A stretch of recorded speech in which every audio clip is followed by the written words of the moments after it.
Entonces, chiquillos, como cierre la actividad de función logística, eh, vamos a ver lo siguiente. Me interesa que queden como claros ciertos puntos más que lo puntual de los gráficos, que por lo que veo ya aprendieron a hacerlo. Por lo menos los que me enviaron la tarea se nota que comprendieron cómo se debían graficar este tipo de cosas.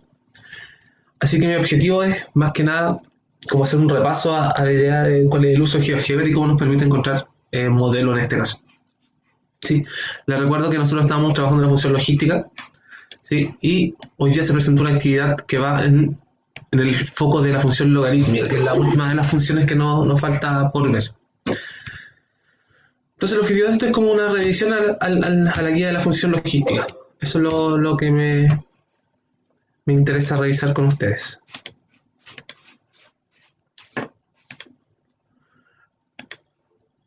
Entonces, no sé qué les pareció la actividad, pero aquí vamos a revisar específicamente dos y insisto que no me interesa ir pregunta por pregunta, sino más bien la forma de operar que teníamos en GeoGebra. Entonces ustedes tenían planteado una actividad donde tenían una cierta cantidad de moscas y que iban creciendo según, en este caso eran días. Sí, si no me equivoco eran días. Entonces aquí uno graficaba la variable que correspondía al paso del tiempo, que en este caso eran los famosos días, y este caso era la famosa población, ¿sí? Que suele darse con PDT. Sí, una población que va dependiendo del tiempo. ¿Y qué es lo que nosotros debíamos hacer? Bueno, básicamente tomar estos datos, graficarlos y después hacer un ajuste de curva que no es otra cosa que pedirle a GeoGebra que nos entregue. Nosotros escogemos obviamente de la función, pero el modelo que mejor se va a ajustar a los datos que yo le estoy entregando. Y lo que hace GeoGebra es intenta hacer pasar una curva lo más cercana a todos los puntos posibles. Eso no quiere decir que vaya a tocar todos los puntos, sino que trata de ajustarse entre los puntos de tal forma de que la distancia entre cada punto y la curva sea la menor posible. Esa es como la idea de lo que hace GeoGebra detrás. Entonces nosotros le entregamos los datos, aquí en la hoja de cálculo nosotros podemos llegar y copiar los datos, y luego, ¿qué es lo que nosotros hacemos? Dentro de las opciones que está GeoGebra nos permite crear una lista de puntos, y nosotros nos aparecen los puntitos ahí en el gráfico, lo que es lo que nosotros visualizamos. Vamos a agregar a alguien más que Fernando.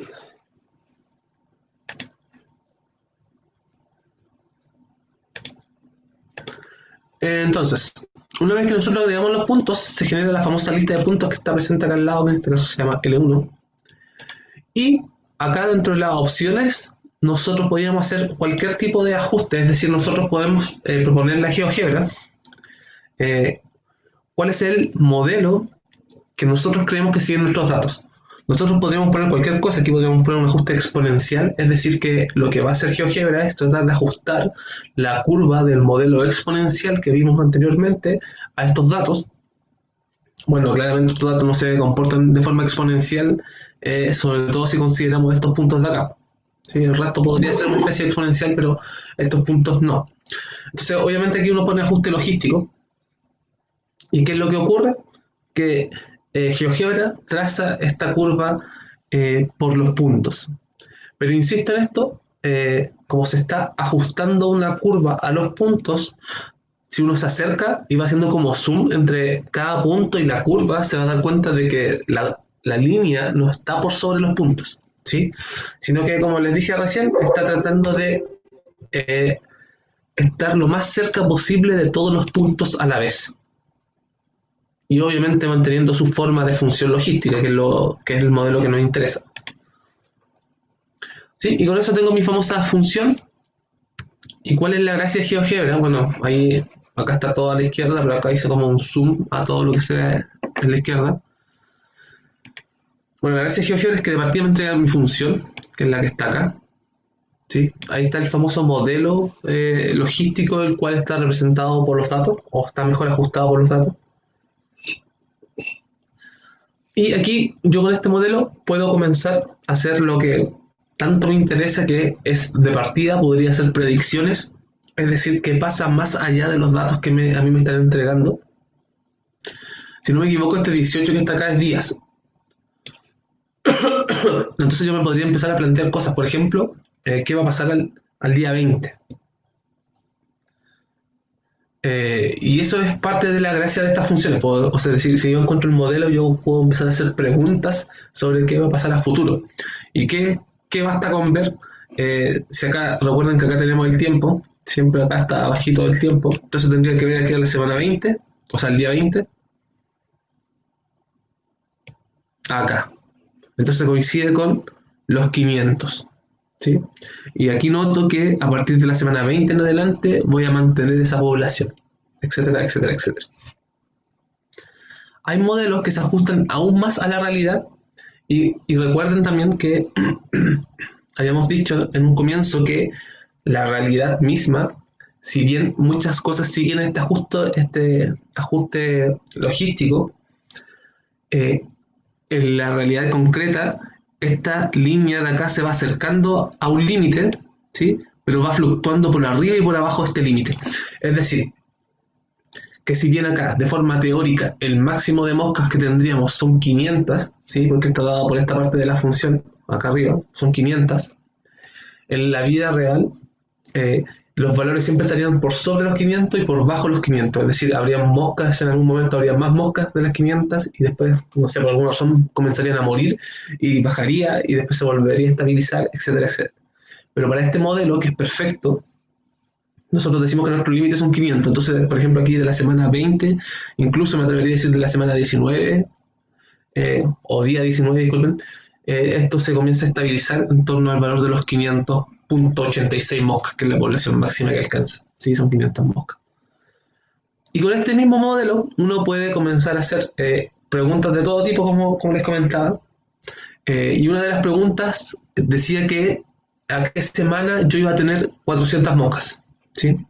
Entonces era tan simple como trazar una línea recta acá. Si acá tengo las 400 moscas, tenía que ver en qué momento se intersectaba con el gráfico acá.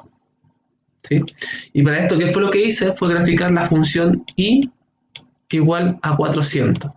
Porque en el fondo lo que estoy preguntando es cuándo la población es 400. Entonces simplemente uno escribe i igual 400, se trazaba esta línea recta y después tenía que buscar la intersección. Y esta intersección está acá en el JDI. Eso quiere decir que en la semana, o sea, entre el día 10 y 11, porque el día 10,5, mi población va a alcanzar las 400 moscas, porque ese es el punto de intersección que está presentado ahí.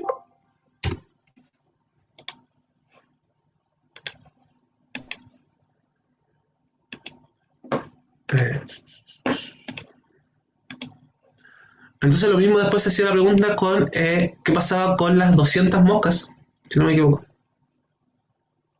Acá está. Y exactamente lo mismo. Trazo una línea recta, aquí en este caso sería i igual a 200, y veo en qué punto intersecta, y aquí me dio en la semana 7. Exactamente en la semana 7, aquí comenzaba, o sea, teníamos una población de 200 moscas. Obviamente, si quisiera preguntar al revés, eso quiere decir si es que yo quisiese preguntar cuántas moscas voy a tener en la semana 10, tendría que trazar una recta que es así, ¿sí? Que es paralela al eje Y. Por lo tanto, acá, como yo sé, o el dato que yo estoy consultando es sobre la semana 10, que es tiempo, tendría que hacer x igual 10. ¿Sí? Y ahí, al yo hacer eso en GeoGebra, se va a graficar esa línea que es perpendicular al eje X, paralela al eje Y, que pasa por el 10, y tendría que nuevamente buscar el punto de intersección que es el que está acá. ¿Sí? Aunque este dato ya lo tengo porque el 10 va con el 374, es uno de los puntos que está marcado anteriormente. Por eso me refiero a que yo puedo ir ocupando este modelo que me entrega GeoGebra para ir contestando distintas dudas. Podría saber incluso con cuántas moscas se comenzó, pero eso es parte del dato inicial que comenzamos con 10 mosquitas, etc. Pero ese era el fin. Después había una actividad que esta es la 4, en donde se nos pedía a nosotros nos entregar el modelo y en base al modelo teníamos que contestar una serie de preguntas. Ya, entonces esta es la otra parte de GeoGebra que yo puedo llegar y escribir un modelo y aquí se me genera el gráfico, y en base a este gráfico puedo comenzar a contestar preguntas de la misma forma como lo había hecho anteriormente. Preguntas desde a las cuántas semanas, sí, porque acá abajo están semanas, a las cuántas semanas voy a tener una población de 800 peces. Solo bastaría con hacer la recta y igual a 800 y ver el punto de intersección si es que quisiera. ¿Sí? Lo mismo para el caso de las semanas. Si yo tengo acá a las 200 semanas, ¿cuántos peces voy a tener? Simplemente tendría que hacer una intersección de acá del 200, ¿sí? Con este punto para saber cuántos peces voy a tener esa semana. Y como yo aquí tengo semanas, tendría que poner x igual a 200. Eso es lo que tendría que escribir. Y otras cosas que se preguntaban era sobre, bueno, este es el famoso modelo logístico, que como sabemos tiene una parte de modelo exponencial. Y una de las preguntas era que cuándo comenzaba este famoso modelo exponencial. Y, y claro, si uno mira la curva acá, uno podría decir que desde acá. Desde acá mismo uno comenzaba en el modelo exponencial, que crecía, crecía, crecía. Por lo menos crecía, aquí ya estaba decreciendo. ¿Sí? Yo creo que, o sea, por lo que se ve gráficamente, este era el rango como entre este y este valor donde eh, estaba el crecimiento, o se comenzaba a detener el crecimiento exponencial. Es decir, la curva se comenzaba como a aplanar. Pero aquí solo bastaba con decir que tal vez desde el día cero ya empezaba el crecimiento exponencial, exponencial, exponencial, ya que consideramos que el día, las semanas negativas no tienen sentido para este tipo de actividad, así que lo correcto debiese ser desde el cero. Y, nos, y llegábamos como hasta cercano al 400. El límite era el 400 y entre 300 y 400 se comenzaba como a detener el crecimiento exponencial o la fase exponencial de este modelo. Y ese era el tipo de actividad que estábamos realizando. No olvidar el uso de GeoGebra porque vamos a tener una actividad final en donde vamos a tener que aplicar todo lo que ya hemos visto, por si acaso, haciendo uso de los tres modelos. Y es importante el saber cómo utilizar GeoGebra para generar el modelo porque es parte de lo que vamos a hacer. Así que a no olvidar esta famosa función logística. Y yo les dejé en la mañana una actividad que se llama construcción de la función logaritmo, que básicamente se comenzó a trabajar con las famosas potencias, es decir, desde algo conocido, nosotros vamos a construir la famosa función logaritmo, entendiendo que la operación de los logaritmos es la función inversa de la potencia, ¿sí? Así lo podemos un poco entender. Y recuerden que existía toda una relación entre potencias, raíces y logaritmos, es decir, estos tres conceptos están 100% unidos. Es por eso que para comenzar a ver la función logaritmo es necesario y comenzamos a ver la función, o sea, no la función, sino que a ver las potencias. Y eso es lo que tenía planteado su actividad.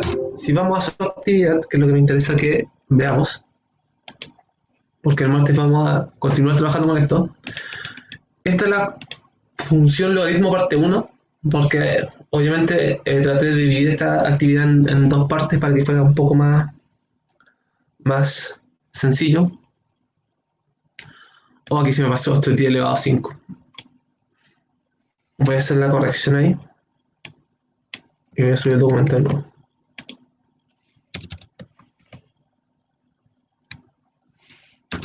Ahí está.